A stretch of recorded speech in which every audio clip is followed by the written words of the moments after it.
Good afternoon. You're listening to Gambling with an Edge. Now here are your hosts, Bob Dancer and Richard Munchkin. Good afternoon. Welcome to Gambling with an Edge. I'm Bob Dancer. And I'm Richard Munchkin. Today we're having one of our irregularly scheduled podcasts. This time is celebrating the 2024 Blackjack Ball. Everyone other than me on this podcast is a Blackjack Hall of Fame member. Along with Richard and me is Blackjack Ball originator, good guy, and all-around curmudgeon, Max Rubin. Thank you very much. Winner of the skills competitions, former MIG Blackjack team manager, John Chang. How you doing, guys? And the newest inductee to the Blackjack Hall of Fame, Rick Night Train Blaine. Hey, hello, everybody. All right. Welcome all to Gambling with an Edge. First question's for Max. This year's ball had several differences from events in prior years, including the dress codes. How was it decided to change things up? Oh, there's quite a few reasons. One, I got sick of the belly aching and people saying the test was too long and the Calcutta took too long. And I think they were right and it needed a change. We need to freshen that up. A lot of people don't mind wearing decent clothes, but they really don't like wearing penguin suits. And they were complaining about that somewhat. And I said, that's okay too. We're in a very nice location, so you really can't overdress. But more importantly, Bet Bash was going on this weekend, and it's hot outside. And we start at 6 o'clock, and nobody should have shown up and waited outside like we do normally. We wait out, and when we're in October, late September, it's really nice outside. It's horrible right now. So we just said, summer themed, it's going to be tropical, come in, no registration, no anything, just come in and take part in what's happening. And they did. We changed the way we fed the people. Instead of sit down dining, we had dining stations, and that was a start. And then we had a world championship of the world's fastest card counter competition, and that turned out really well. I expected about 24 people to get into it, and we had over 40. And that went off during the night. That was really good. We also gave tickets. We changed and we made the Calcutta a little bit of a pari-mutuel, and we gave everybody that walked in the door a free $5 entry into who was going to win the world championship, and that included the employees. And the great thing about the employees, I went back yesterday to pick up something that we left there, and as I walked in, all of the managers were gathered around boxes. And I said, what are you guys doing? And it was really funny looking. It was the director of sales and the personnel and the catering people, and they're all digging through these boxes. And I said, what are you doing? And they handed me something that was, some kind of mechanical thing, and said, this is yours. And I said, no, thanks. They took their tickets that we gave them. We gave every employee one of those free $5 tickets, and they bet across the board. They went 1 to 11, and they each put a ticket. They each put their tickets 1, 2, 3, 4, 5, 6, 7. And then they pooled the money, and of course they won, and they hit some, and they took that money, went out to Nellis Air Force Base to the auction, and bought maybe a dozen boxes of unknown stuff. And they were going through at the Rubo Center yesterday. It was a riot. They had a original Leonard Skinner album still in the plastic. They had all kinds of just obscure things, but it really turned out well for them. They said we're the favorite party they ever have. Because I just want to add the original question was, why was it moved to August? And Max mentioned Bet Bash, but Bet Bash goes Tuesday to Friday, and a lot of people come to town for Bet Bash. It's a convention for sports bettors, and so they wouldn't have to leave and come back. We wanted to put it right up against Bet Bash. But another big factor was the fact that we really want Thorp to be able to attend, and he often travels in September and October. So that was another key reason to move it to August, so that we could be sure Ed Thorp would be there. And this was the first one that Ed had been to in a long while because of health reasons, and he wouldn't go out during the height of COVID, and finally caught it last year in New Zealand, but he's not afraid of it anymore. He did wear a mask, so he came. He's 92 and got a standing O when he came up to speak. And, he's just such a legend in the game, and he's such a wonderful guy and a great speaker, and he accommodates everybody. That was probably the real highlight of the night, was still having Thorp there for many, many people. Okay, we mentioned this card counting contest. What was the format, and how did it? You said there's 40 people in it. How did that work? Well, I didn't know how many were going to be in it, so I put together a board, had it printed, and the first 32 people who showed up, they picked up cards, and it was ran through ace through eight, and that would put you in your position on the board. And then they just had a playoff starting at 6 o'clock all the way through about 7:30. It was just mano a mano, and you just went down the brackets and see where you'd get. But we started filling up, and we oversold, so we had a backup set of brackets. So we put those guys in. The guys that had to come through that bracket had to win 7 rounds, where the guys that came through the initial bracket only had to win 5 rounds. So the late arrivals had to play more. But one of the late arrivals wound up being in the finals. That was pretty good. Yep. So were you late, John?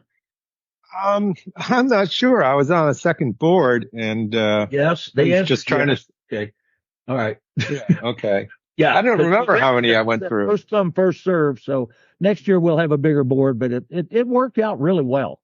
I think it was really hectic. Some people had some really bizarre counts. One guy had a half count, and He had a long halves doubled. it was an 8. Yeah. What was the fastest time? What's that? What was the fastest time? Nobody broke 10 seconds. I didn't. Yeah. Okay. Actually, I think I was told, John, your final time was like 13.3 or something. Was that? Yeah, that's what I saw on the board, 13:35. But they took out 5 cards, so it's really closer to well, if you add 10%, it's like 14.7. So It should be faster if they take out more cards. That's what he's So saying. 30 years ago, Well, John, presumably you were a much faster counter than you are now. Were you surprised that you ended up winning this contest? I was totally surprised. I was not expecting at all to win.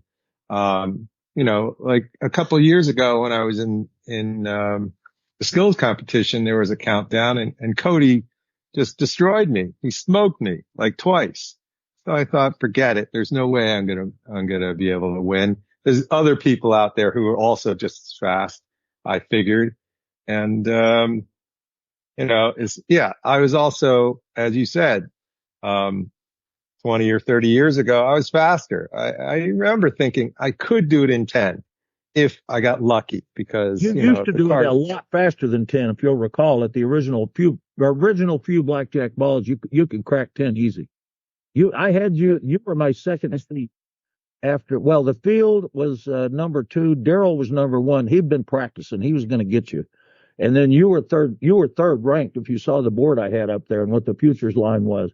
So I expected you to be at the finals. I expected Daryl, and he got COVID the day before, and he is not happy, by the way, that you won. He wants I'm you to sure. be a man and step up and give him a chance to beat you. I messaged him, and I just conceded before he even started. He said, I couldn't break 15 seconds, but then again, I hadn't counted in 40 years or whatever. And I'm like, yeah, okay, I understand. And they said, well, I just practiced and I got down to 11. I'm like, well, Munchkin told me, when I RSVP'd, he said, you should practice. I thought, yeah, there's going to be, Cody kicked me. And so I thought, there's no chance. All right. That's what I thought. And then the night of the Hall of Fame dinner said, have you been practicing, John? I thought, well, no. Well, you should. I'm like, all right, I'll go home. It felt like, and I went to, I talked with Jelko for like 3 hours afterward. I didn't get home till, I don't know, after midnight. So I only practiced for half an hour or something, maybe 20 minutes. I didn't time myself, but it wasn't very long. I was like getting tired. I'm going to go to sleep, but I did improve by about a second. Like, well, okay. I didn't break through anything, but I did improve. Well, it was so funny because as this was evolving, some of the young kids were coming up and said, we're figuring out a new way. You just count the 10s. And if you have more 10s, then it's going to be big. We're going to win this next year. They're going to come up with speed count. Henry thought he had was the fastest counter, but he hadn't practiced, and Henry's 80 years old. That would have been embarrassing, huh? All right. So in addition to the card speed counting event, there's a competition for the Gross Gene Cup.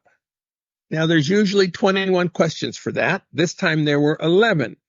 Munchkin, you want to talk about this? Yeah, well, one of the complaints over the years was that two things. One, it took way too long, and two, it was really kind of random because there were so many questions that were just, kind of random trivia, and so the luck factor was way too high, and it didn't really reflect people who were good at blackjack. So we cut it down to 11 questions, and all of the questions were blackjack related. And we really sped up the grading of the test. In the past, we would go through all the questions and then count up how many people had right and wrong. This time we just did it as sudden death. So everybody in the room held their card up. We gave the first answer. Anybody who missed it put their card down. And then we went to the second question, and anybody who missed it put their card down. And by the third question, we were down to the final table. We had 7 questions. When we got to 4, then we had to back up to get our final. But when we got down to, after 3 questions, we had 150 people in the room, and we got down to 7 people. Yeah, but the one that really eliminated the vast majority of people was question 2 was, if the dealer has a 6 up, what is your edge? Regardless of what your hand is. You don't see your hand. The dealer has a 6 up. What is your edge? And it was multiple choice, and that eliminated almost everybody in the room. And even the ones who made it guessed. Yeah. Yeah. But the question, and it doesn't matter what the rules would be, the possible answers were $13, $19, $24, $29, and $35. Well, the only one that fell in the middle there between $23 and $25, $26 is the 6. But some real players got it, but I was astounded that Mike Shackelford missed the second question. He booked all the way through to the finals on us. And, he literally wrote the book on a lot of this stuff, but a lot of people went down fast. It was interesting. We'll learn next year, but to be fair, each question did have 4 parts. For example, on the old third one here, which one of these was not one of Don Schlesinger's illustrious 18? We had that one come up, and we had quite a few different things, but not knowing one of the illustrious 18, that just cleared out the room. Just emptied it. Yeah. So they didn't know, but they should have, because we'd posted it during dinner and said, be careful, watch this question. It's going to be on the test, but no one paid attention. So anyway, it was, I liked the way it turned out. We've got quite a few more questions. It was fun. It was fast. It was really exciting when they came up to the table, and we had a great tiebreaker, and that was listing the naming. And we had the people line up, and they had to name one of the 29 hotel casinos in Las Vegas with 2,000 rooms or more. Uh-huh. That's pretty astounding that there's 29 of them here.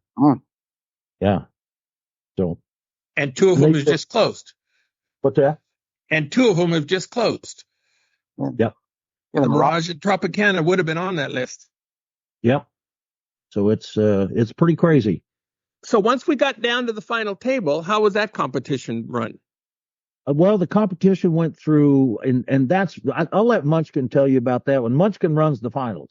Richard, you want to tell him? Yeah. So, it's 4, 3, whatever. The first one was whole card strategy. So, you were dealt a hand, and you get to see the dealer's whole card and make the right play, hit, stand, double split. And that was funny because it was a little bit controversial. Bob Nersessian, the Blackjack attorney, made it to the final table, and his hand was 15 against an ace. And No, 15 against 11. 15 against 11, and he hit it. And that is the incorrect play. And later, I had several people come up and say, according, Mike Shackelford has a chart online at Wizard of Odds, and it says that's the correct play. And I said, would you care to bet? That's an extremely close play. It is a close play, but it's composition dependent. Close. I don't know that's true. Yeah. Maybe on single deck, but Mike Shackelford's chart was for an infinite deck. But what I said to the people who came up to me was, which number do you want to trust? Mike Shackelford's or James Grosjean's? And I know where I bet. But then once, people went and looked at his chart and saw that it said infinite deck, it was like, oh, well, that's where the error, that's where the discrepancy comes in. But it's still so non-intuitive because you're supposed to hit, with the set all the way up. So a typical person sitting out there would say, well, of course you hit, right? Or sitting there. That's a great question. But they got harder if they went around the table. How many did you get? 2 questions? Yeah, it was the second question. Went first, and they got harder. The last couple were just impossible. But they were great. Which casino was that? Yeah, I still don't know. Oh, that's on the test, but he's talking about the final table. I think he's talking about the hole card plays. And part of the reason for this is there are, internet heroes, who would say things all the time like, oh, well, if you can see the dealer's hole card, the play is obvious. And so the whole point of this is it's not obvious, again, I think it's been 3 years in a row. We then had a memorizing sequences of cards competition. And again, somebody could not remember the first card of the sequence. And you know why? It was Michael Kaplan, and he was third. So he started memorizing at 3 because he knew he wasn't going to have to know the first 2. That was the Andy Block move about 10 years ago. He did that too. You've got to memorize them all.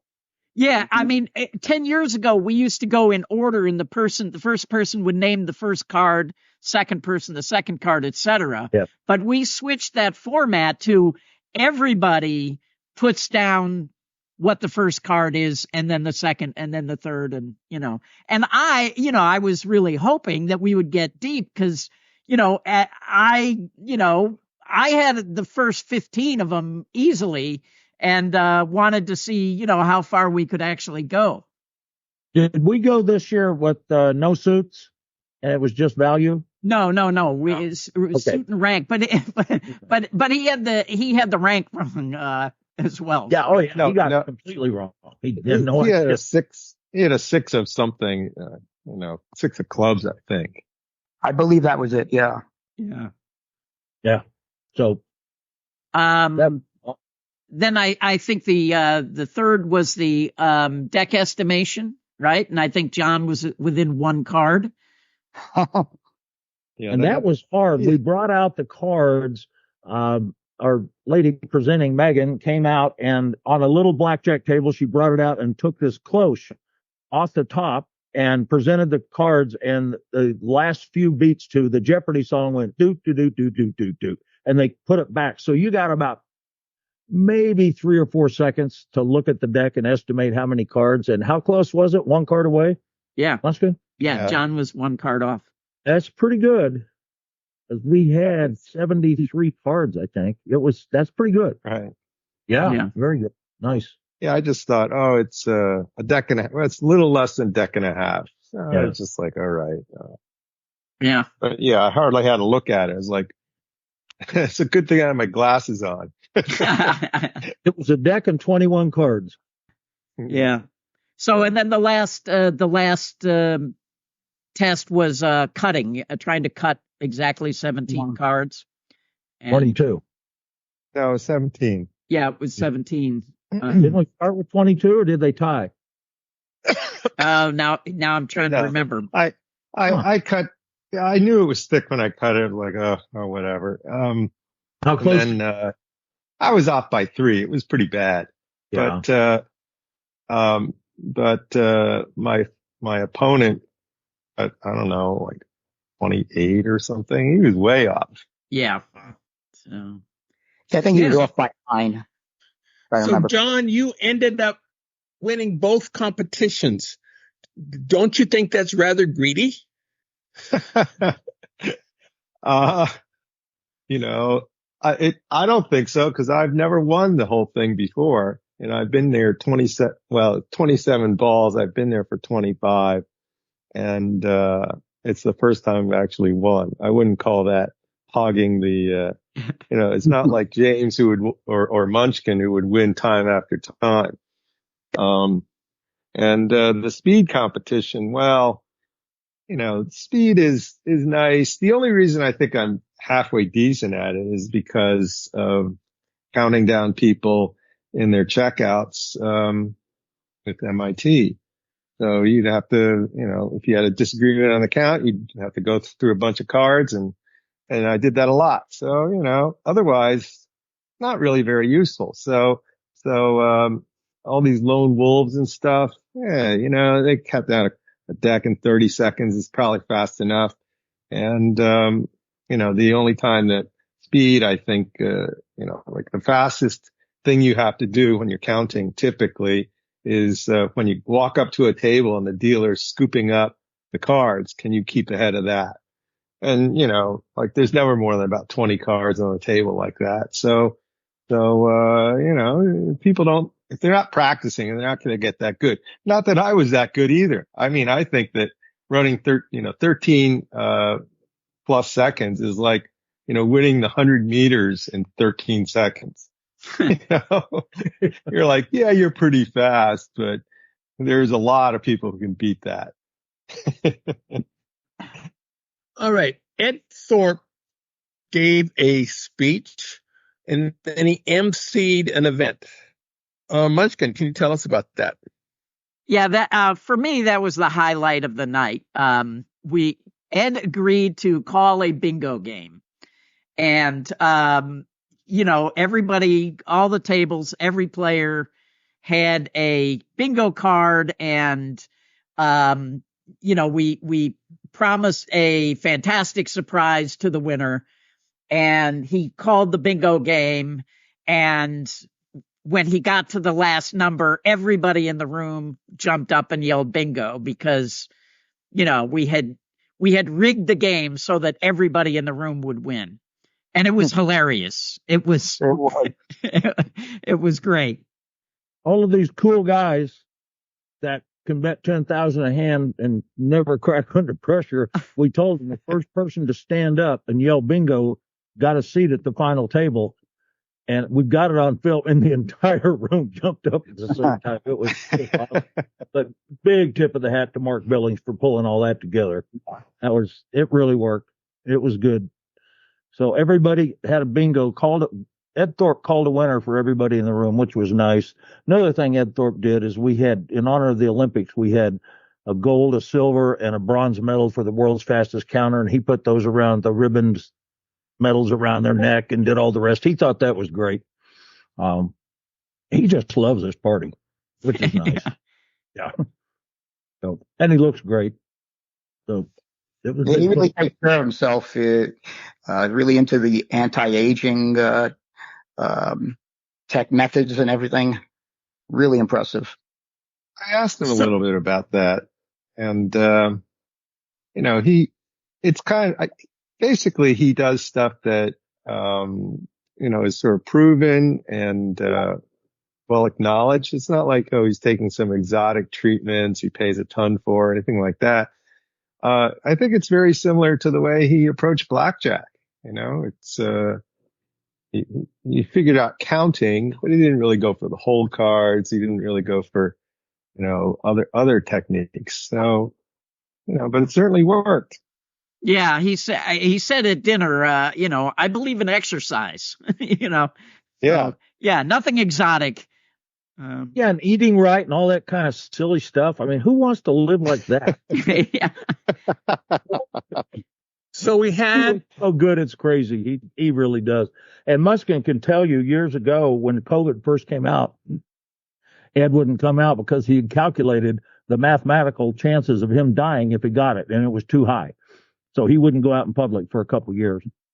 And then Paxlovid came along and all the rest. So he decided to take a chance, and then he got it. And he's doing fine. Yeah. Yep. So part of the Blackjack Ball is a election for the newest inductee to the Hall of Fame. Yep.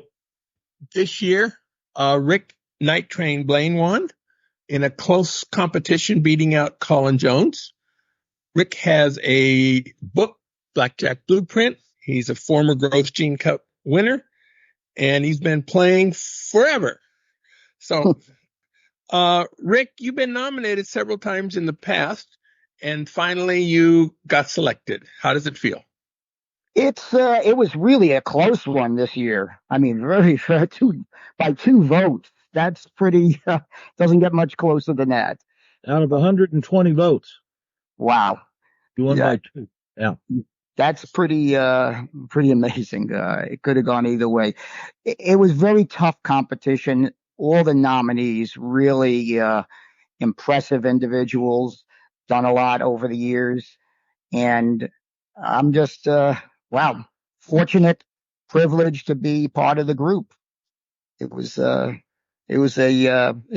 honor. Well, last year's winner, Maria, wasn't at the ball, so she gave her acceptance speech this year. For those people who don't know Maria, Rick, can you tell us a little bit about her? Maria, very impressive. First off, she was the only woman to win it wasn't named the Gross Gene Cup at the time, but to win the competition at the Blackjack Ball some 20 odd years ago. So she talks the talk and walks the walk. She put together in the 1990s, along with her brother, the Greeks, a high-powered team. She had some very stringent training, very excellent strategy on how to attack the games, and they made themselves a nice bundle of money while they were operating. And I could speak, personally. I've had actually 2 or 3 players that were trained by Maria play on a subsequent team that I ran, and they were just amazing. You could just see that they were really, it was a well-oiled machine that they came from. What was really astounding about Maria is she would come into Las Vegas with 40 people and manage all those people. How I can't begin to understand how you do that. It's hard enough when there's 4 or 5 guys on a team. I don't know how you do it, but she did. And I told her I marveled at that. And she said, "Oh, we had a lot more than that sometimes." I don't know how they kept track and how they kept from skimming and how they kept everybody under control. She had a lot of college kids that were pretty fun at the parties, pretty noisy. But I said, "I don't know how you're hurting these people," but she did a great job. They made a load of money in the day back in the 90s. Yeah, she did very well. Her organizational and managerial skills were just phenomenal. She had co-captains, I believe, that managed subgroups that went out there, and it was a chain of command. Really, just very businesslike. Well, she's quite smart. She had degrees from Yale and then Stanford Law, and then told her parents she was going to go to the dark side and play cards. And her dad said, "Go for it." She had Nick, so that's great. One of the original Blackjack Hall of Fame members in 2003 passed recently, Al Francesco. There was a eulogy to him at the ball, read by Blair Hull. Max, can you tell us a little bit about Al Francesco? Sure. Al was a serial entrepreneur.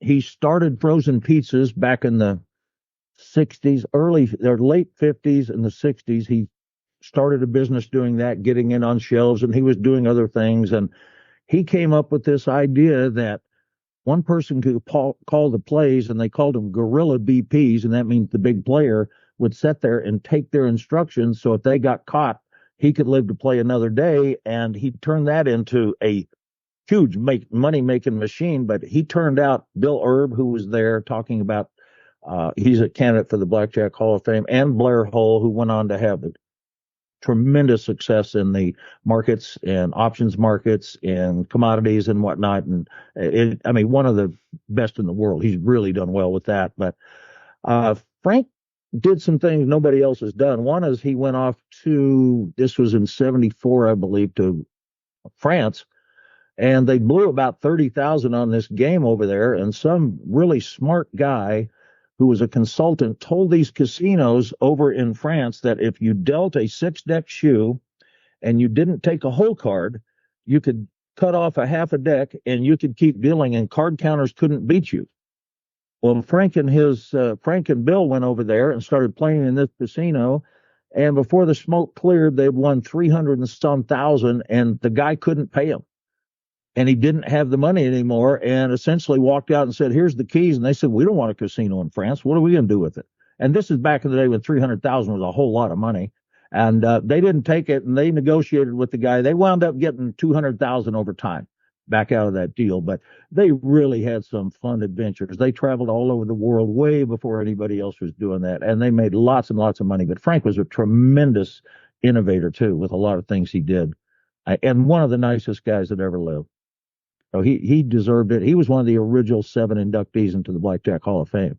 And that's saying something, because you were just a player. He wasn't a writer. He wasn't a contributor to the craft. He was just a great, great player.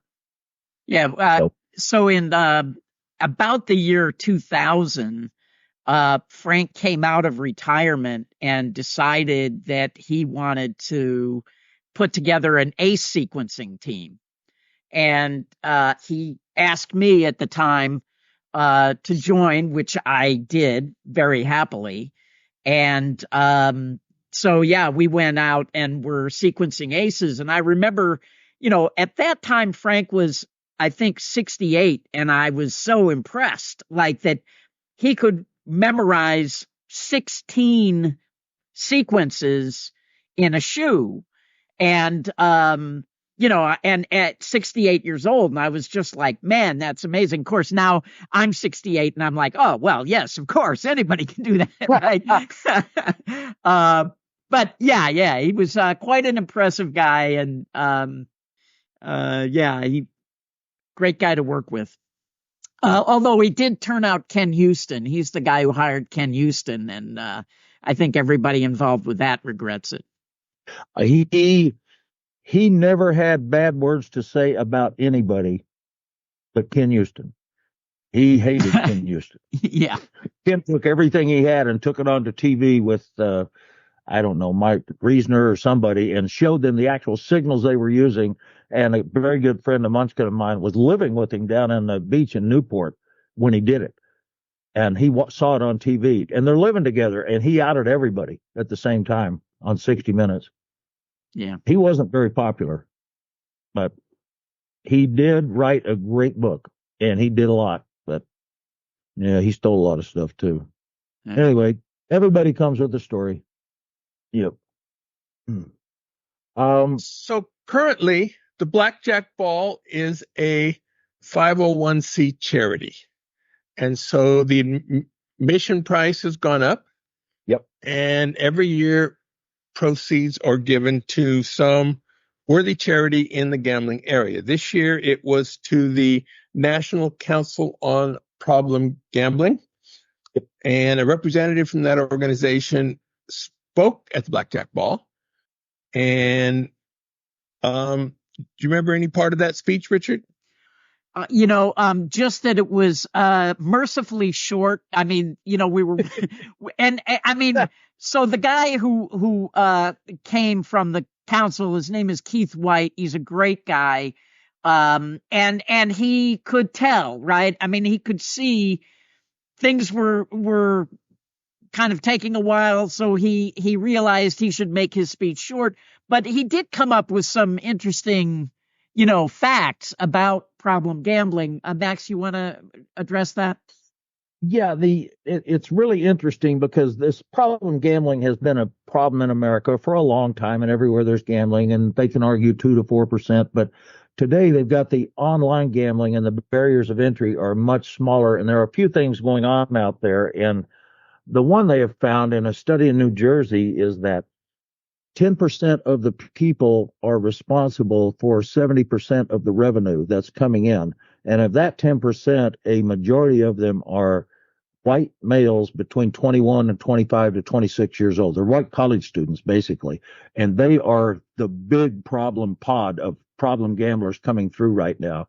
And the kids, we talked a little bit about what happens when the kids steal their dad's credit card and start using it. Well, how do you tell if that's your father or not? I don't know how you do it, but what these sites have done and the states are doing is telling you if your kid uses your credit card and gambles and loses the money, yes, the credit card company has to give you your money back, but you have to file a police report because they stole your money against your own kid. So basically the joints are getting paid anyway if the kids are out there gambling the dad's money on a credit card. And so there's some things happening like that are creating some problems and starting to create some news. But he believes, and I kind of believe the same thing, that these college kids, we're going to see some bad stories come out in the next couple of years if they don't get a handle on where this is going, because it's just too damn easy to play now. And next year, this football season, you're going to be able to bet on every damn play. Every kid out there is going to invent the martingale. I did when I moved to town, and most other people do. They just do. You say, well, you can't lose 10 in a row. Yeah, do that 1,000 times. Yeah, you can lose 10 in a row. That's easy. I did it. So anyway, he talked about those things, and I think they're germane to the business, and particularly the gamblers, the sports guys that were there, because they have to make sure that this industry stays healthy. And these bad stories aren't going to be healthy, and keeping these kids away from it is not going to be good if we can't figure out a way to do that. So with some other sort of authentication or something. But anyway, he talked about those things, and gambling is growing. Casino revenues are sliding in regional casinos just about everywhere, but it's almost in a direct correlation with the number of dollars that are being wagered online. So the overall gambling spend in America, the gambling economy, if you will, is growing, but the land-based regional casinos are slipping because those people can put their money somewhere else. So some of that kind of stuff is happening right now, and they're trying to get a handle on it. All right. So, okay. Max, for next year's Blackjack Ball, would you guess it is going to be similar to this year's, minus the bingo, of course? Yes, I do. This year, everything we were doing was reinventing the wheel, so it was chaos. It was just nuts because a lot of things were new. But we broke a lot of things. We made a lot of mistakes, but I think we've learned from all those mistakes, and we can really streamline it better next year. Timing, who's doing what, but I think from all the things we put on, I think it went very well. I have heard from just about everybody that it was the best ball we ever had. Yeah, I certainly felt that way. And I really liked the fact that we did it sort of right after Bet Bash, and we're able to invite a lot of, the big sports bettors. And I'd like to see more big gamblers of all sorts, advantage gamblers, be able to attend. And so, yeah. It was a lot of fun. It was by far the most creative ball that I've been to. I love just how you guys did it. And to me, the highlight of the night was seeing Max Rubin in a pink suit.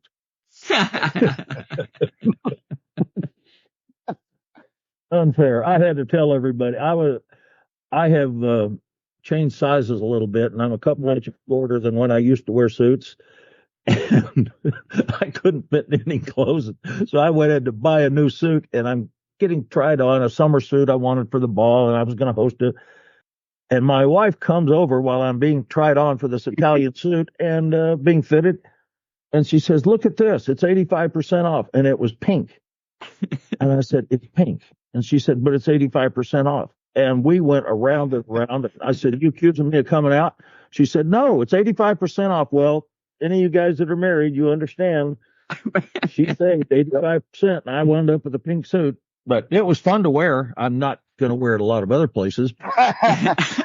It was kind of fun, yeah. I liked it. Might be my official Blackjack ball suit from now on. You pulled it off well. That was fun. Yeah. But it was, overall, I thought it was more fun. There were more laughs and a lot more drama. Yeah, It was good. Everybody was cared about who won at the end. And it's an amazing thing. And Anthony Curtis said this long ago to me because I told him, and this was during World Cup soccer, maybe 8, 10, 15 years ago. And I said, God, soccer's boring. He said, put a bet on it. Huh? Just bet $20. Okay. Maybe bet. Within about 3 days, I knew what offsides was. I knew what tackling was. I knew knew the front line, who they should be passing to. It's gambling. Just Larry Merchant said it best: is gambling excites the caring glands, and it just does. So if you've got a chance to win something, I do that with my wife now. I'll make a $10 bet on a football game I want to watch all day and tell her she's got 10 on it. She loves the game and screams at the TV all day for $10. And if I handed her $100, she wouldn't know the difference. But if she can win $10, it means something. So that's what we did. We got everybody involved, but it really turned out well, I think. So we'll do more of that in the future. You have any thoughts? All right. You have any thoughts about a theme for next year? A fee? A theme. A theme. Yeah. Well, somebody said do cowboy. I said, yeah, that's good. That's Joko and Blair and Ed Thorp are all going to show up in their chaps. Yeah, I kind of don't think that one's going to work. So I don't know what the theme would be. But this year I just tried to figure out something for the summer where people dressing light because it was so damn hot out and just said tropical. So we'll come up with something. Okay. Not sure what, but yep. So that's probably the working date for next year, but I'm not sure. But we'll check. What is probably the working date for next year? Saturday after Bet Bash. Oh, okay. I think that's the 16th, 15th, Like 16th of August. Yeah, something right like around that. this date next year. Yeah. Yeah. Yeah. So we'll do that. And one thing I wanted to add is we've got sponsors that do so much for us. Strangely enough, people spend $350 to get in the door. It cost us at least $200 more than that to put this party on. It's expensive. And we rent a place that cost a whole lot of money, and we use their AV system that costs $6,000 for the night, and the rentals $10,000 or $11,000. But it's all goes to a great cause. It goes to the Rubin Center for Brain Health, and they did a lot of good things for me, and they've done a lot of good things for my friends. So we just put that in, but we couldn't begin to have this party with this quality without people like Jelko, who's been a sponsor ever since we started, and Blair Hull, and Bill Benter, and Previn Mancodi, and even a Roxy Roxborough. Roxy Rollicaller buys a table, and he had 9 people there this year, and you just couldn't be any nicer than that guy. He really, really is a great guy. So Is Ed Thorp one of the sponsors? No, Ed Thorp, and I told Ed this a long time ago that Ed is full comp for him and whoever he wants to bring, one person or 50. Ed's comped. And everybody agreed with me. Ed shouldn't have to pay to come to a blackjack party. Yeah. He kind of had something to do with all this. So, no, Ed doesn't pay and shouldn't. So, All right. A few more people. Yeah. There's a few more people that Jelko invited who, Harry Zima, for example, the guy's made, I think, he's a billionaire, and he started out playing blackjack. Was Harry there? When he was 18. No, he's never been to the ball, but I think he expressed interest, so I think he'll be there next year. Oh, that's great. Also, Jelko's partner, David, he's like, how come I've never been invited? Really? And yeah, so he's probably going to come as well. Each of these guys is, they have more money than they know what to do with. also regarding the problem gambler idea, I was thinking that many of these kids are it's too easy and they don't look at it at all. And it's kind of like Billy Walters was when he was a sucker. Yeah. I think a lot of them are not really suckers. If you just educate them a little bit, they can turn it around. So, having some kind of requirement for education, could be very useful in terms of turning a problem gambler into a winning gambler. I'm not sure that would qualify under the guidelines of 501c3 charitable contributions if we took all the money we brought in and used that to teach another army of card counters to go out and win money. I don't think that's what he's suggesting. But certainly, they could change, instead of teaching trigonometry in high school, they should be teaching, statistics parlay and data science. They'll take a parlay. Right. Yeah. How to pick a parlay. Yeah. Well, if they did that, the kids would pay a lot more attention in math class. Yep. Yeah. And it would be much more useful in their life. Yeah, no kidding. Harry once told me that he did the Frank Schipani thing where he put a casino like they couldn't pay him, but instead of saying, well, I'll just settle, he actually took their receipts for several weeks until he got paid. So he did a little better. Pretty smart. Yeah, I suppose Harry's the most successful gambler in the history of the world, right? I think so. Jelko knows everybody, and he's like, I think Harry's number one. Yeah. Wow. Tony Bloom has done pretty well, too. Yeah, Tony Bloom might be second. $4 billion. Yeah. No, Tony's done fabulous. No. Right, but he got put to sleep by the 21 questions, literally, and I don't think he's been back since then. So maybe Jelko can convince him. Yeah. Yeah. Well, that's why we're shooting him 21 from now on. Thank you, gentlemen. Thank you, Richard, Max, John, Rick. And though it's not related to Blackjack, go out and hit lots of royal flushes, everybody. Hey,